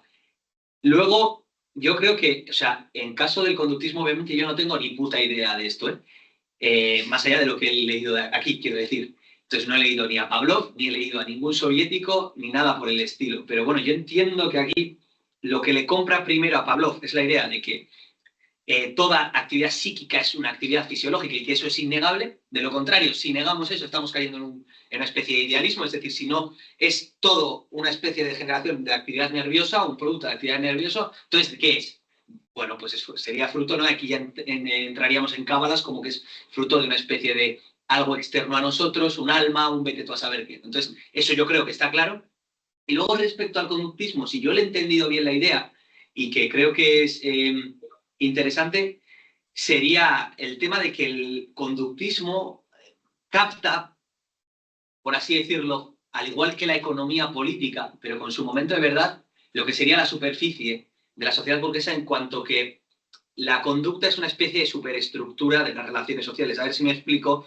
O sea, que las relaciones sociales como tal, que entablan los seres humanos entre sí, pues más bien la mediación entre el individuo y las relaciones sociales. Es decir, que cómo se construye esa teoría de la personalidad efectivamente los conductistas tienen razón en la medida en que se construye a través de la repetición de actos permanente a través de la conducta que esos seres humanos realizan, pero lo que no capta este conductismo sería que detrás de esas conductas existe evidentemente una base social e histórica, una serie de relaciones sociales que hay que analizar y que precisamente explican esa conducta, y que esa conducta no es algo transhistórico y que cualquier modelo sea válido, ¿no? Entonces, yo creo que algo así como plantear que el conductismo analiza solamente la mediación, en este caso, no sé si es el término adecuado, mediación, superestructura, no sabría decir, pero entre lo que sería las relaciones sociales y la personalidad humana, es decir, entre lo social y el individuo, algo así, igual dotándole de demasiada importancia,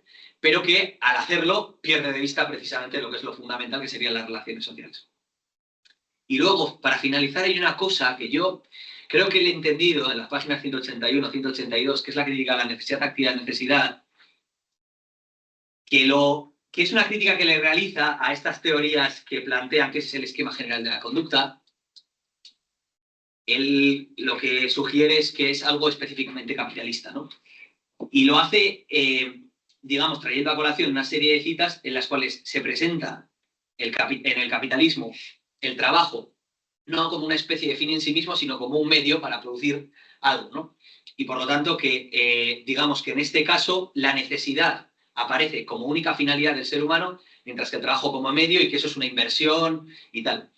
Pero yo no sé hasta qué punto este esquema es equivocado en un sentido transhistórico. Eso también se criticó en las primeras páginas, y a mí no me termina de quedar muy claro que sea algo solamente específicamente capitalista, porque yo sí que entiendo el trabajo humano como la satisfacción de una necesidad a través de la apropiación del medio y de esta manera la transformación del hombre mismo, ¿no? Pero el esquema de que los seres humanos se organizan para satisfacer necesidades, nunca son necesidades en abstracto, ¿no? Pero que se organizan para satisfacer determinadas necesidades, para eso entrar una serie de relaciones sociales y una serie de actividades que se ponen en marcha, yo tampoco lo considero.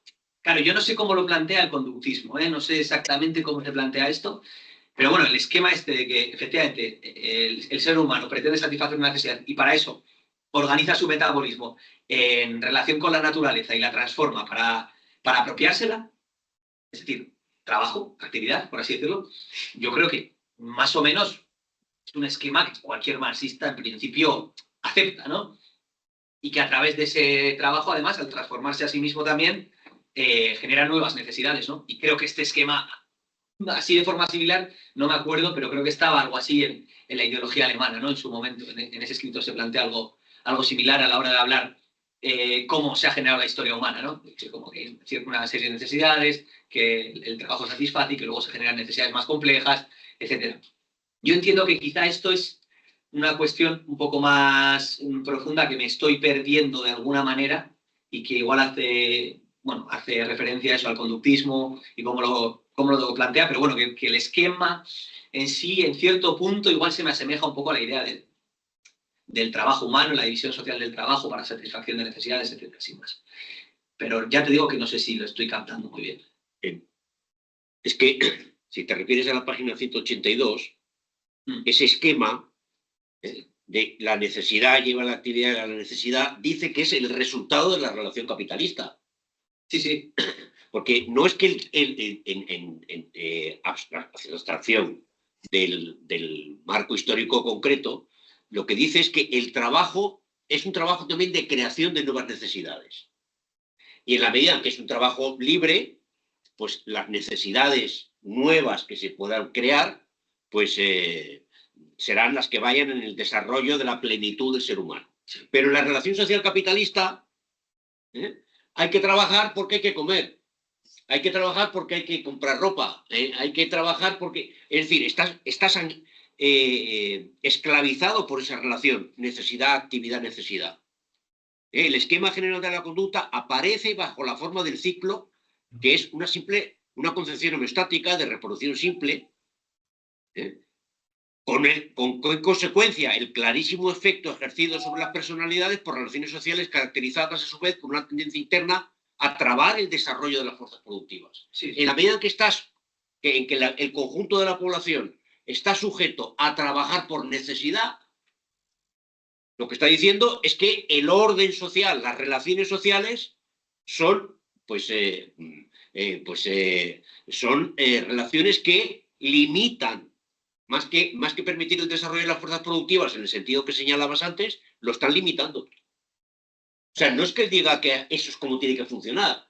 Dices que así es como funciona en el capitalismo. Sí. Pero que yo, como que me da la sensación de que igual la analogía es muy forzada, ¿no? O sea, que este esquema o esta fórmula triádica, necesidad, actividad, necesidad, no se refiere a ese tipo de actividad bajo el capitalismo, que efectivamente trabajo solo porque necesito dinero y tal y cual, sino que es un esquema un poquito más amplio, que tiene en cuenta igual históricamente a la actividad del ser humano en general, no entendida como trabajar para vivir, sino, como he dicho antes, es decir, el ser humano se organiza socialmente para satisfacer necesidades y eso, en cierto modo, entiendo que se ajusta un poco al esquema que aquí se plantea, que yo desconociendo un poco estas corrientes. Y aparece la ideología alemana, que me da la sensación, ¿no? Como que no sé si la analogía es muy correcta y este esquema triádico realmente es un poquito más complejo que lo que se le achaca al capitalismo, con lo que, por supuesto, estoy de acuerdo. No sé. Yo como tampoco conozco muy bien cómo lo plantea el conductismo, que también hay que tener en cuenta que esto lo está integrando en el esquema general de la conducta y entiendo que la teoría conductista quizá o alguna de estas. Voy a dar paso a Enrique, que tiene la mano levantada de hace un tiempo. Quería decir una cosa, y es que tenemos que observar el esquema de la forma contraria. A saber, actividad, necesidad, actividad. En primer lugar, es un esquema, ¿no? Y como tal, pues está sintetizando y abstrayendo una realidad que es más compleja y es mucho más rica, ¿no? Tiene muchos más matices. Pero veámoslo de otra forma. Actividad, necesidad, actividad. La función fundamental del ser humano como ser animal es la actividad social, la actividad en sociedad, ¿vale? Partimos de la actividad. La actividad genera nuevas necesidades, que nos lleva a nuevas actividades.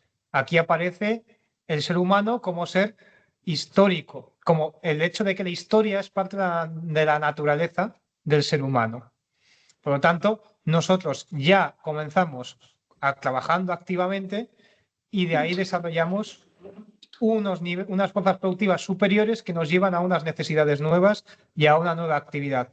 Eso sería el esquema en su versión de reproducción ampliada. Y recojo, por lo tanto, lo que decía Joaquín y lo que pone en el texto. El esquema de necesidad, actividad, necesidad es de reproducción simple, en el cual me limito a sobrevivir. Es reproducción ampliada, actividad, necesidad, actividad, influye en un desarrollo creciente de las capacidades productivas, de las necesidades y en general de la complejidad del ser humano y su sociedad. Son esquemas, ¿vale? Tampoco hay que volverse muy loco. Sin embargo, cómo aproximamos, o sea, cómo se presenta el esquema y cómo se organiza, pues ya nos dice mucho de cuál es su punto de partida, su origen, su finalidad. Casualmente, cuando terminemos este texto, pasaremos al segundo tomo del Capital, en el cual se habla mucho de esquemas de este tipo, si no recuerdo mal. Entonces, pues vamos a ver la importancia filosófica de cómo se plantea el problema y por qué se plantea de esta forma. No sé si ha añadido luz u oscuridad, pero le voy a dar paso a Enrique, que lleva ya un rato con la mano levantada. Así que, Enrique, cuando quieras, adelante. ¿Se me escucha?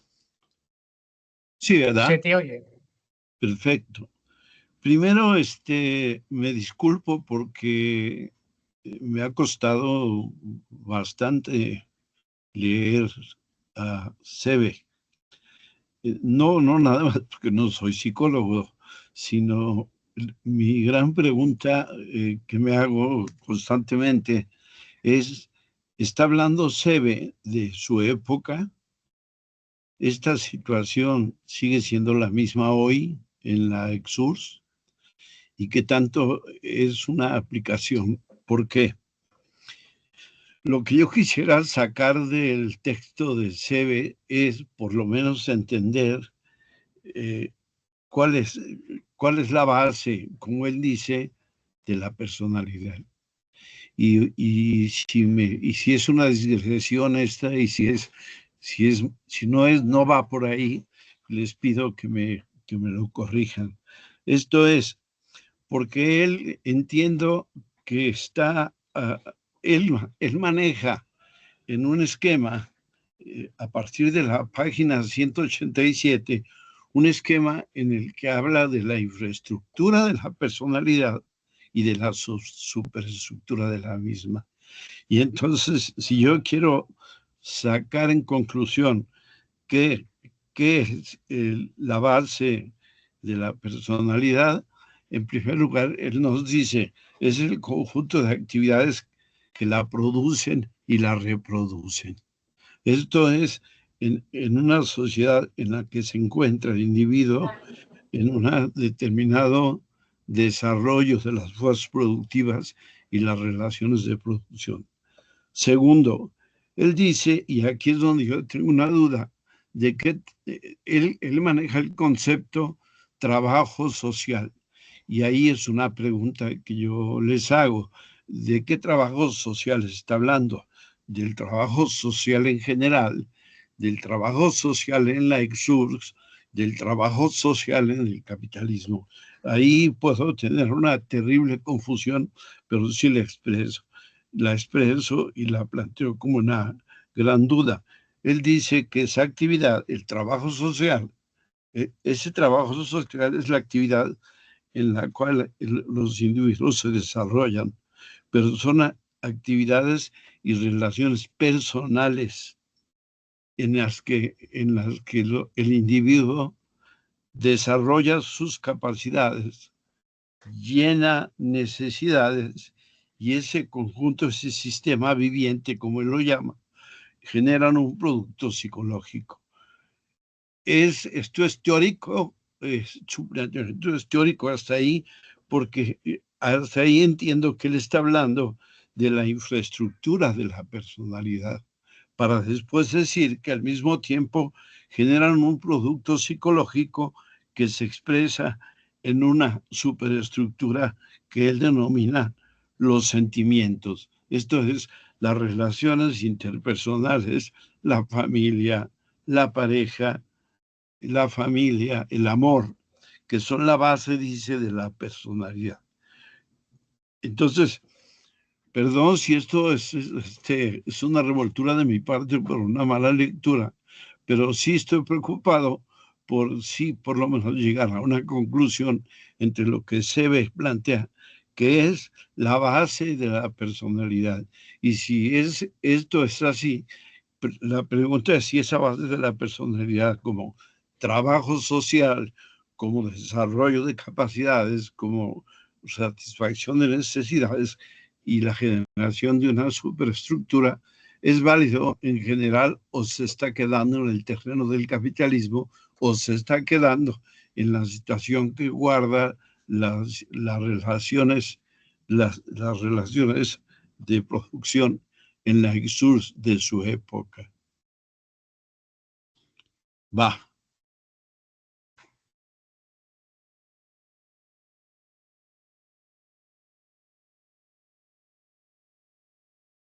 Adelante.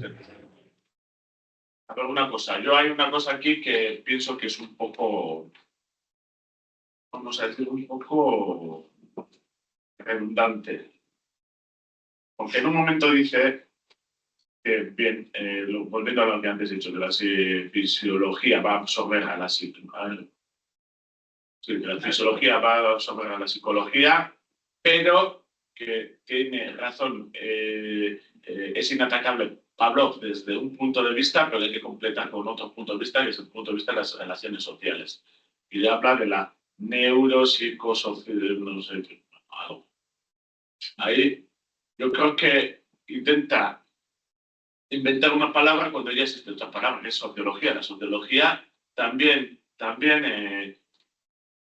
habla de comportamientos individuales, como los comportamientos individuales son influidos por temas colectivos, por relaciones sociales colectivas, y a la vez también, pues bueno, como los comportamientos individuales, si se repiten, precisamente pueden cambiar o cambiar o reproducir estructuras sociales. Yo creo que hay, y también existe la sociología marxista, yo creo que hay, intenta un poco inventar algo nuevo cuando no es tan, bueno, me parece a mí.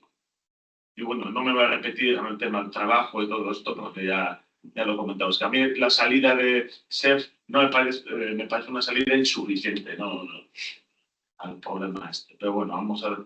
Luego otra cosa, a mí me pareció muy curioso que cuando habla de ciencias piloto, por cierto, que Marx siempre se negó a considerar la filosofía como una ciencia madre, cuando habla de ciencias piloto, la metáfora que utiliza comparando el materialismo histórico y el materialismo dialéctico con un puzzle.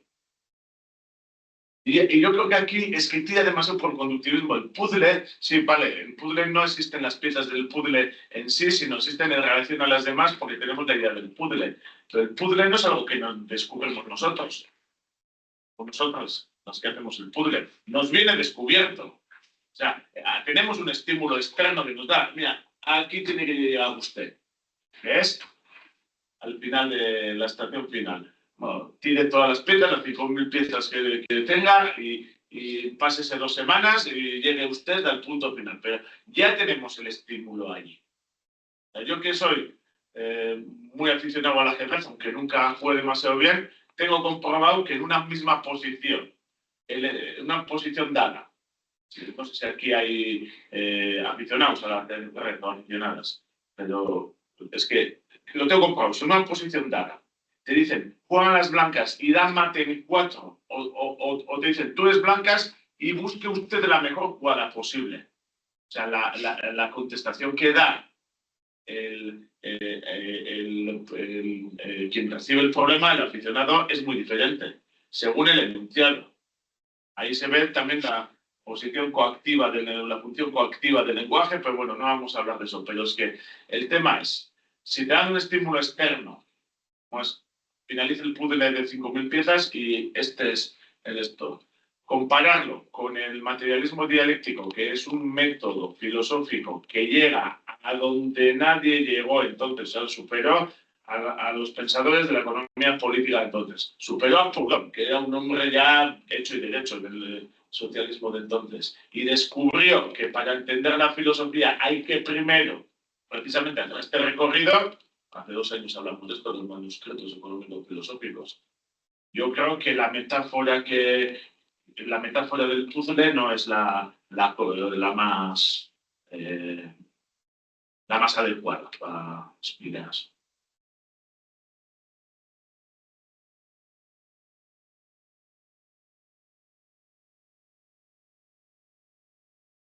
Hay uno ahí con la mano.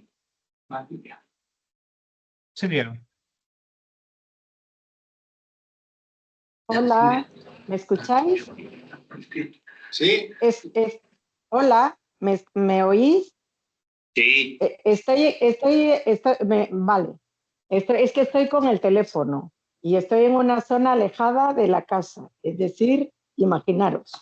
Bueno, primero, Víctor, felicitarte porque has hecho una presentación, la verdad, muy buena. No la he escuchado toda, pero lo que no escuché al inicio lo escucharé posteriormente. Si me equivoco en lo que te he dicho, que es muy buena, ya te llamo para decirte, ¿vale? Bueno, a ver, vamos a ver. Yo creo que no, Lucien no se está inventando ningún término. Yo creo que puede ser que nosotras, no logramos entender lo que él nos quiere decir, porque la verdad es que hablar del psiquismo es muy complicado. De hecho, la psicología materialista solo ha podido, es la única que da una explicación objetiva del psiquismo. Y que precisamente por eso, solo a través del materialismo dialéctico nosotros podemos entender esa relación que tiene el ser humano, el hombre o la mujer, bueno, el hombre genérico, con el medio social con los medios de producción, en lo cual está haciendo hincapié Lucien, y que a través de los medios de producción, de las relaciones de producción que tenemos, que tiene el hombre o que tenemos, es cómo se va construyendo la personalidad. El tema es que esa construcción de la personalidad no se hace en el aire, tiene una base fisiológica. Obviamente estamos, él, para intentar explicar lo de la base fisiológica, pues queda escueto y obviamente puede parecer mecanicista. Yo que soy psicóloga, es que yo llevé 2 semestres, es decir, un año completo solo estudiando la psicofisiología, estudiando a Luria, entonces, y a otros. Entonces, claro, ¿cómo solo a través de la dialéctica entonces nosotros podemos entender la construcción de la personalidad en las relaciones sociales, pero esas relaciones sociales y esa construcción tienen una base fisiológica, que es el cerebro, que es los frontales, básicamente, que es la parte fisiológica o biológica, como quieran considerarlo, que nos diferencia y que nos convierte en seres superiores. Es decir, el pensamiento. Cuando se habla de la conciencia, estamos hablando dónde está la conciencia. Preguntaros, ¿dónde está la conciencia?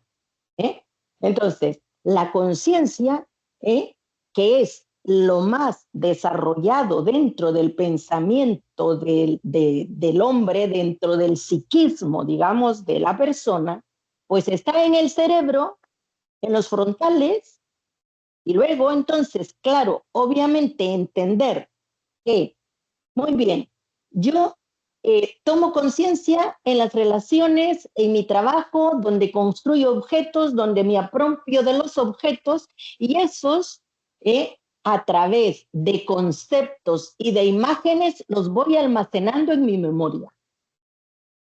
Tampoco quiero dar una clase aquí de Vygotsky ni de psicología del desarrollo, por eso estoy hablando solo de las relaciones de producción. Entonces, claro, eso, imaginaros cómo solo a través de la dialéctica podemos entender que mi conciencia, yo tengo mi conciencia, pero ¿qué es mi conciencia? ¿Dónde está mi conciencia? ¿Dónde se construyó mi conciencia? ¿Y dónde se refleja mi conciencia? Si veis, mi conciencia se construye en mi práctica, voy a decir social, de trabajo, en las relaciones sociales, en mi práctica. Pero esta se queda en mi pensamiento. Claro, pero ¿dónde la van a ver los otros? Pues en mi conducta.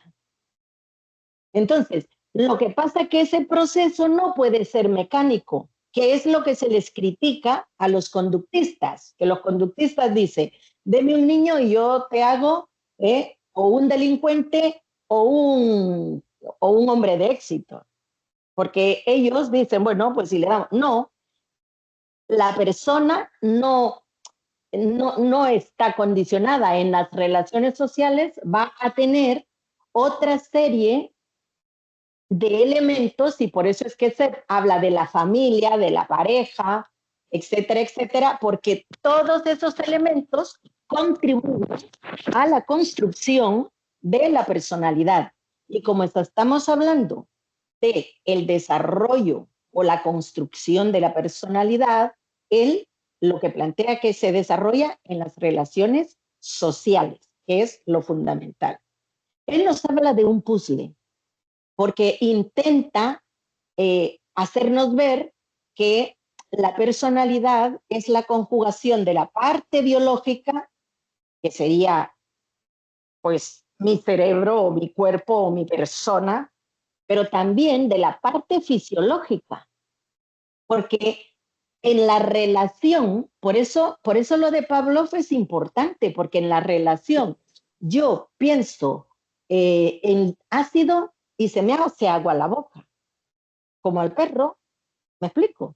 Entonces, pero esto yo ya lo conozco porque sé lo que es el ácido o lo dulce. Entonces, hay una fisiología. Mi cerebro tanto a nivel superior como a nivel de todas las áreas, pues vamos a tener que es como un puzzle. Lo que pasa es que eso tenemos que tener cuidado porque no es 1 más 1 más 1 más 1. No es lineal, sino que es en espiral. Y ese es donde tenemos que ver la dialéctica. ¿Cómo las relaciones sociales en el trabajo contribuyen a la formación de la personalidad? ¿En qué parte de mi cerebro se almacenan? ¿Cuál es el comportamiento, la reacción que tiene la persona? Entonces, si veis, entra la fisiología, entra la psicofisiología, entra la biología, entra el comportamiento. Allí entraría lo que es, en psicología está la psicología social, que está, digamos, un poco, la psicología social es muy prima hermana de la sociología, pero hace una interpretación, digamos, más encajando el comportamiento y las conductas y los cambios que hace el individuo, el hombre. Entonces, yo creo que es posible, yo a Seth lo estoy leyendo ahora, es posible que su planteamiento quede limitado, porque hay otros que también han escrito y que no, pues que el grupo no los conoce, entonces, pero a mí me parece que es un aporte importante para por lo menos introducirnos en cómo el materialismo dialéctico, el materialismo histórico como método científico, que es uno de los aportes fundamentales que hace Marx a las ciencias sociales y humanas, incluida la psicología, porque todas las corrientes psicológicas se centran en el individuo y prácticamente el conductismo se centra en la parte social y el individuo queda un poco marginado. El psicoanálisis se centra en el individuo y margina la parte social. Es decir, lo que quiero decir es que no son, es psicología burguesa, no son científicas porque desechan todo el proceso histórico, social del individuo. Bueno, no sé si os dejo más confundidos o peor, pero bueno, yo creo que hasta que terminemos el libro, quizás lo importante sería para mí que ir analizando, los que hemos leído El Capital, y creo que somos todos, ir analizando cómo el método que Marx nos ha aportado se va aplicando, se lo va aplicando a la construcción de la personalidad, me parece interesante, por lo menos en ese sentido. Y luego yo creo que cuando leamos la dialéctica de lo concreto y lo abstracto, yo creo que allí también, si ya lo habéis leído, perfecto, pero ese también nos puede aportar para entender esta dialéctica de la personalidad, que es muy compleja porque no solamente entra la parte social, la parte productiva, sino entra la parte biológica, la parte psíquica, y no es 1 más 1 igual 2, sino que puede ser 1 más 1 más 8 menos 4 menos 5, etcétera, etcétera. Así que bueno, un saludo a todos y sigamos leyendo y estudiando, ¿ok?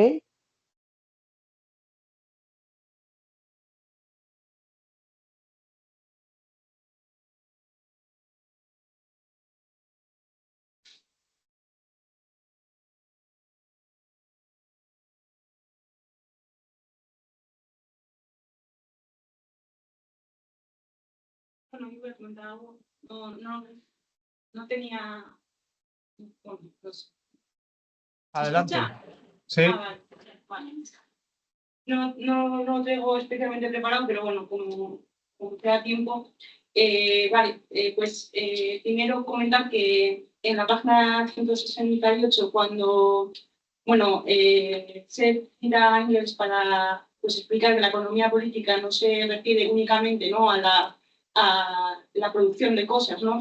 Sino las relaciones que se dan en la producción, pues a mí me ha venido a la mente, pues al principio del Capital, en la página 44, cuando hace referencia Marx a la merceología, que dice, bueno, esto es esto de cómo se producen los valores de uso se encarga la merceología. Y yo me acuerdo que en su día, cuando lo leí, como que me pareció interesante, pero creo que entendí únicamente lo que es, entendí las palabras, pero no entendí todo el contenido que había detrás de esas palabras. Y hoy aquí, pues, leyendo esto, que parece una tontería, pero bueno, como dije, mira, esto que en su día me daba cuenta yo que no terminaba de entender toda la profundidad, pues aquí se me ha aclarado. Luego, otra cosa,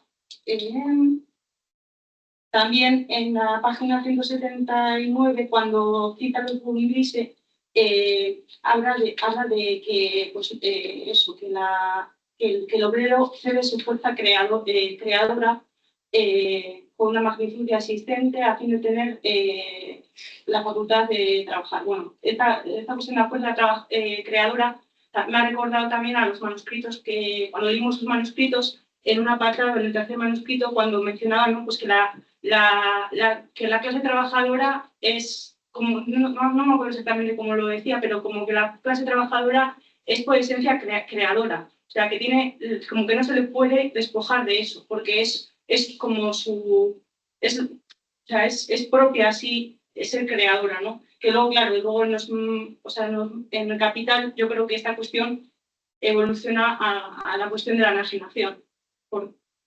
Pero bueno, sí, también que me ha recordado a eso, a esa referencia.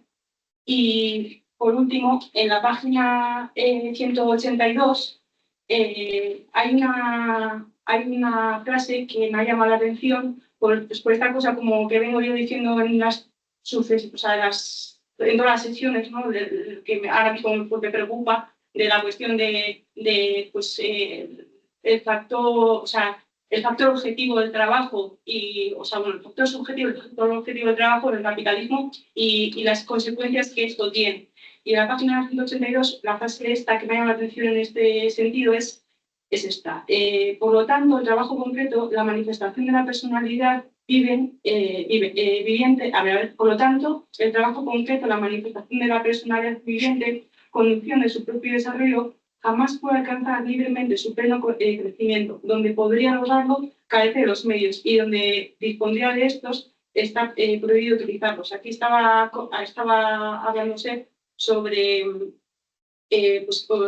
cómo cuando en la producción capitalista el trabajo concreto no se da, sino que es el trabajo abstracto, y precisamente cuando el trabajador podría estar desarrollando esas cualidades creativas del trabajo, pues no tiene los medios para ello. Y esto me ha venido, lo he enlazado con la cuestión de la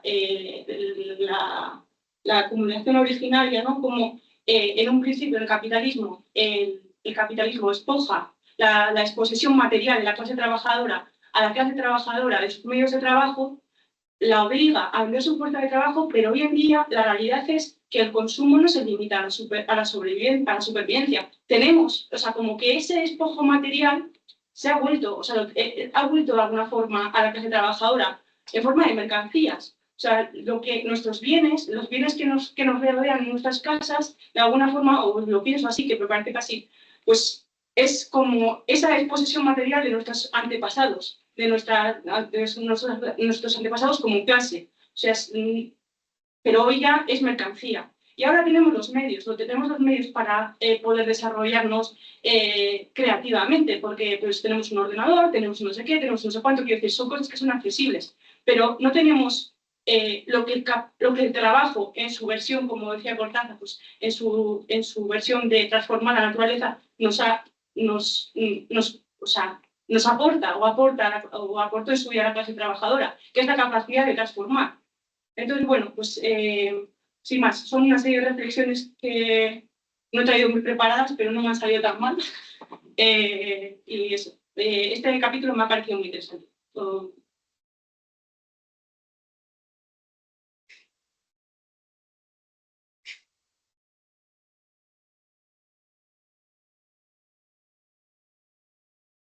No te oímos, Víctor.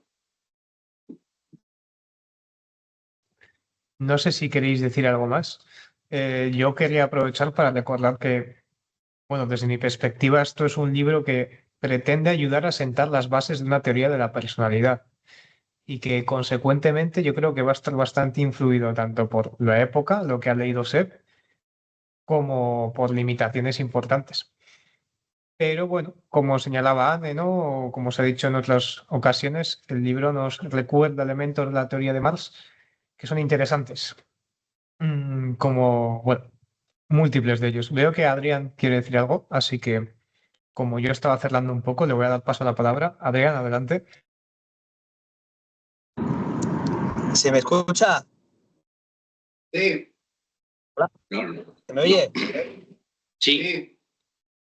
Vale, no, es que voy con el altavoz puesto en el coche.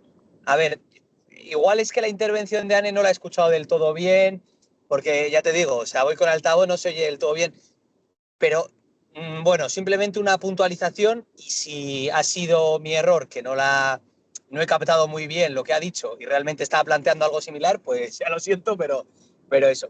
Entonces, o sea, yo lo que diría es que con respecto al tema de la acumulación originaria, cuando Marx dice que se le despoja al obrero de las condiciones objetivas o de las condiciones materiales para ejercer el proceso de producción, efectivamente se refiere a que se le despoja de los medios de producción. Entonces, lo que hoy en día sucede no es que haya una especie de devolución respecto a eso que nos robaron como clase, ¿no?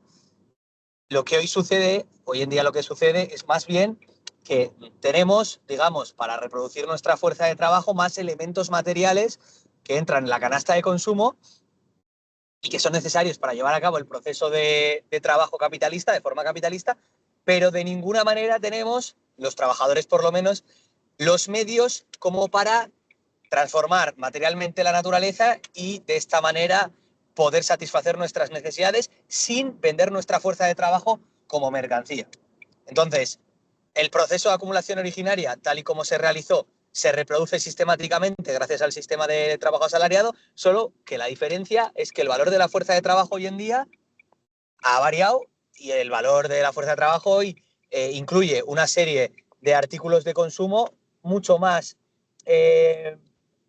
mayor cantidad de artículos de consumo, mucho más diversificados además que lo que podría suponer en el siglo XIX, y esto yo creo que tiene que ver, que lo hemos comentado en alguna ocasión, con la transformación del proceso de trabajo en buena medida, que no exige las mismas condiciones de reproducción de la fuerza de trabajo que en el siglo XIX. Y también, por supuesto, gracias al desarrollo del movimiento obrero, que ha logrado pues bueno, que la fuerza de trabajo se venda por su valor y no como en el siglo XIX, que hasta prácticamente 1848 los obreros eran carentes de derechos y no tenían capacidad ni siquiera para garantizarse un salario que les permitiera sobrevivir, ¿no?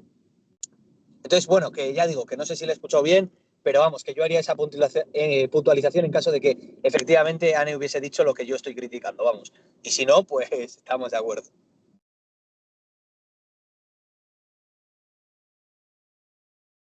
No sé si queda mucho tiempo para debatir, pero si alguien quiere decir algo. sino que calla para siempre. Si no hay que decidir quién presenta ¿Quién la semana que presenta? viene. Ya presento yo ¿Quién la se semana quiere que animar? viene. Yo me animo. Joaquín. Sí. Venga, pues ya estaría. Nada, muchas gracias por vuestra atención. Disculpad por los elementos que no han quedado cubiertos satisfactoriamente. Y nada, hasta la próxima. Y bueno, recordad que vosotros ya lo sabéis, imagino, pero mañana vamos con Ilienkov. Así que nada, pasad buena semana.